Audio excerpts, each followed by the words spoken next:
I'm transcribing my thoughts down in this, as I remember nothing of the time before now, and wish to have a record that I may reference, in the event I lose all memory again. As I awoke today, I found myself laying on the floor of a dungeon cell. While I inspected myself and my surroundings, the fog of my disorientation began to wear off, and I began to fully understand my situation. All of a sudden, I heard a feminine voice call out from behind me, and I turned around to see a female high elf standing outside my cell door. She called me over and introduced herself as Norianwe, and that I had recently translocated to the Isle of Bothiria, and that they only put me in this cell until it could be determined if I were a danger to myself or others. It was also disclosed that a Daedric beast by the name of Shayazel came through the same portal as myself, and was wreaking havoc on the island. She agreed to release me if I helped take down Shayazel, and essentially clean up the mess that I had brought to the island. Along with a Daedric beast called Shayazel. While explaining our next course of action, she pointed to some weapon and armor racks and told me to equip myself. As I was strapping on some armor, she noted that we were going to have to traverse these ruins and make our way over to a place called Keyright's Gallery, where she believed this Daedric beast to be lurking. Even though I had no memory of anything before now, as I run my hands along the haft of a battle axe, something feels right. It's just as though my body remembers this and embraces this weight, as though rekindling with an old friend. I heft the battle axe over my shoulder, and Noi gestures that we should proceed through the doorway beside her. We came upon this armor standing in the middle of a room, and she mentioned that some training might be in order to ascertain my skill level. And with no other warning, the armor, which had been inanimate moments before, started to charge forth and attack me. After blocking a few swift blows from this animated armor, an opening called out to me, and I proceeded to swing my axe with all my strength to bring down this foe. I felt a surge of raw power course through my body after the conquest, and knew I had indeed learned something from the skirmish. Nori deemed my skills acceptable for the upcoming task at hand.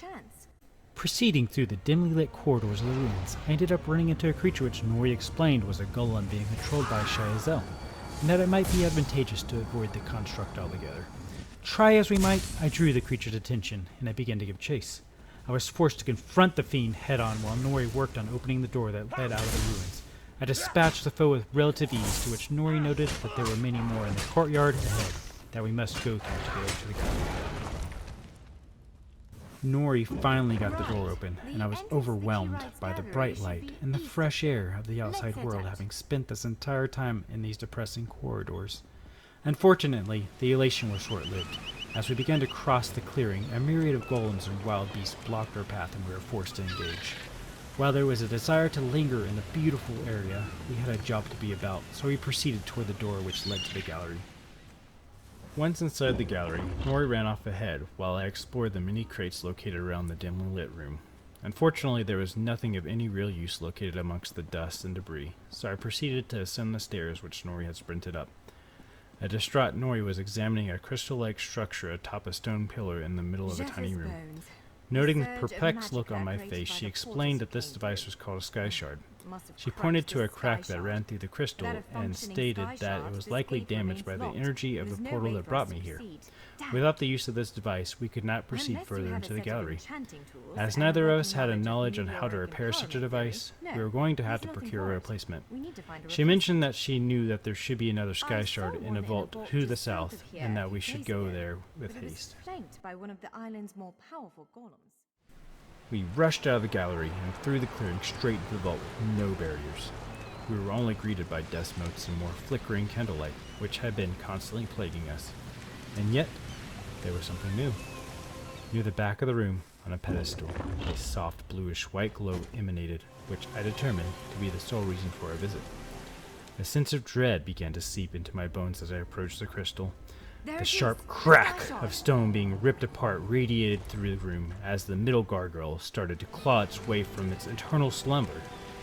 Freed from its confines, the beast jumped forward with its claws and wings outstretched, attempting to rend my flesh asunder. With gnashing teeth and flashing claws, the beast scored many a hit on my armor, gouging out canyons of iron. He was relentless in his attacks, with the sole intent on seeing my body bloody and mangled on the chamber floor. Dodging and parrying the great beast's attacks were starting to take a toll on my strength, and I knew if it continued in this manner, I would not be able to hold him off much longer. As the monster reared back to strike a massive blow, I saw an opening.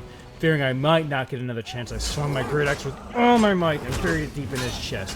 The creature wrenched the axe out of his body with a powerful rush backwards, stumbling, and then crumpled down onto the chamber floor.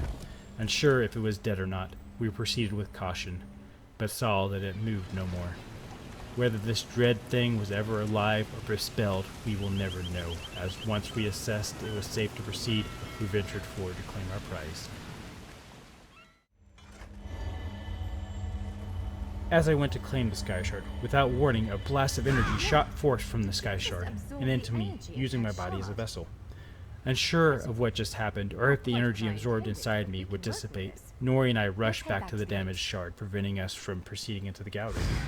In a reverse demonstration of the previous shard, the energy which had just shot into my body evacuated my being and infused itself into the shard, causing the cracks to seal up and become whole once more.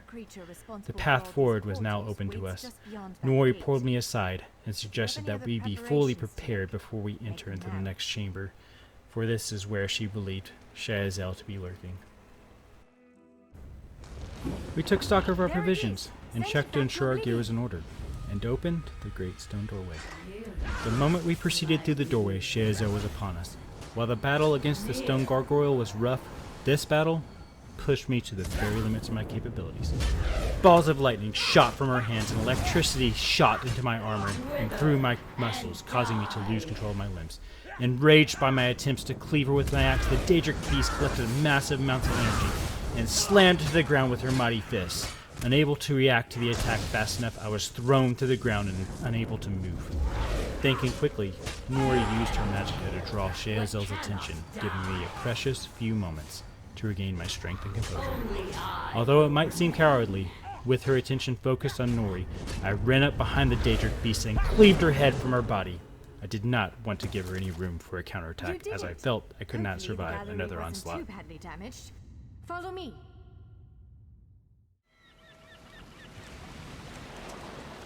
With Shayazel's body lying limply on the dark, damp floor of the chamber, Nori and I took a moment to collect ourselves.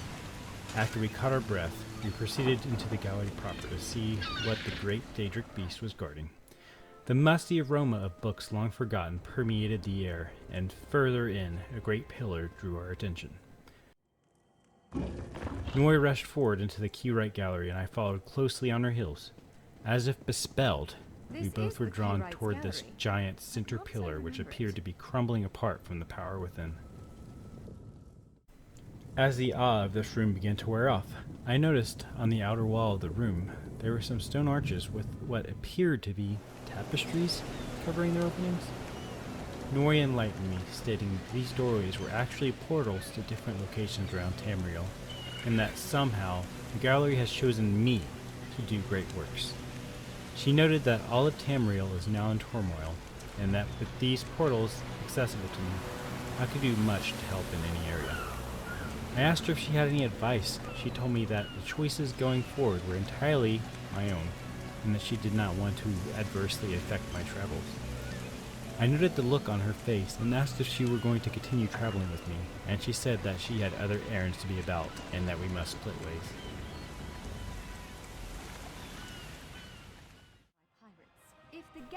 I meekly walked up to her portal, not knowing what to expect, and as soon as I touched the wavering surface, a vision flashed before my eyes.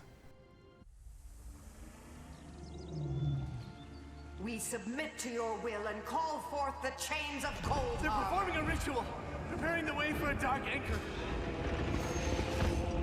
Opening rift to oblivion. It's worse than we thought. The flame melt has begun. The portals reach from our side to theirs. That means there is a traitor. Perhaps it was simply arrogance. Perhaps it was all part of his grand scheme. Who can know the logic of a Daedric prince? Claims it fulfills a prophecy in those wretched scrolls of his. Imagine seeing your nemesis succeed where you failed. Let the way be opened. I am patient. Let the will of Molag Bal be denied. This world will one day be mine.